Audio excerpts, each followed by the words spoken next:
আমার 700-800 customer everyday থাকে, তাদের জন্য আমি প্রত্যেককেই এক্সট্রা দিই। এক্সট্রা না নিলে তার ফাইন হবে। উলুবেড়িয়াতে থাকো আর এই মানুষটার হালিম খাওনি এমন মানুষ খুব কমই আছে। আসসালামু আলাইকুম গাইস। রোজা খোলার পর কারই না মন চায় হালিম খেতে, কিন্তু ভালো হালিম খেতে গেলে দূরে কোথাও যেতে হবে না। এবার তোমরা উলুবেড়িয়াতেই পেয়ে যাবে সব থেকে বেস্ট কোয়ালিটি হালিম, প্রতি প্লেট শুধুমাত্র 45 টাকা। হ্যাঁ গাইস, তো আজকে আমরা চলে গেছিলাম উলুবেড়িয়ার এই ফেমাস হালিম দোকানে। তো এই হালিম দোকানে তোমরা কিভাবে আসবে এটা আমি ভিডিওর লাস্টে তোমাদেরকে বলবো। আসার পরই দেখি এখানে বহু মানুষের ভিড়, দেখতেই পাচ্ছ গাইস। ঠিক আছে, শুধু এতটুকুই নয়, তুমি এর সাথে পেয়ে যাবে পরোটা, তার সাথে পেয়ে যাবে দেগের গোশ কষা এবং আরো পেয়ে যাবে লাচ্চা, সেমুই, আরো বিভিন্ন রকম কিছু জিনিস। কিন্তু আজকে আমরা শুধু হালিমটা ট্রাই করব, তাই আজকে আমরা প্রথমে হালিমটা অর্ডার দিয়ে দিলাম। হালিমটা খেতে সত্যিই খুব অসাধারণ। এত সুন্দর হালিম একবার খেলে তো মন ভরবে না, আর একবার খেতে ইচ্ছা করবে। তবে গাইস কোনো চিন্তা নেই, আর একবার খাওয়ার জন্য তোমাকে এক্সট্রা কোনো টাকা লাগবে না, তুমি এমনিই খাবে। আচ্ছা, যারা ভিডিও দেখবে তাদের জন্য তুমি কি বলতে চাও? আমি বলতে চাই যারা ভিডিও দেখবে প্রত্যেকেই আমার কাছে রমজান মাস আর এই কটা দিন আছে,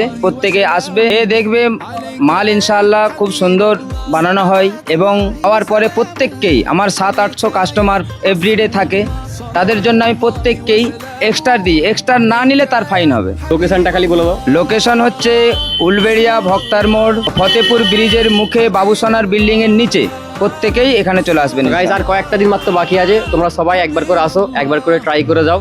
তোমরা স্টেশন থেকে সোজা চলে আসবে, আসার পর দেখবে বাঁদিকে বাজারপাড়া রোড মসজিদ, সেখান থেকে একটুখানি এগিয়ে যাবে। এগিয়ে যাওয়ার পর ডান দিক মাখবে, ডান দিক মাখার পর একটু এগিয়ে যাবে, গিয়ে বাঁদিক মাখবে, বাঁদিক মাখার পর ডান দিকে দেখতে হবে তোমরা এই ব্রিজটা। এই ব্রিজটার সামনেই একটুখানি এগিয়ে গেলে তোমরা দেখতে পাবে হালিম দোকান।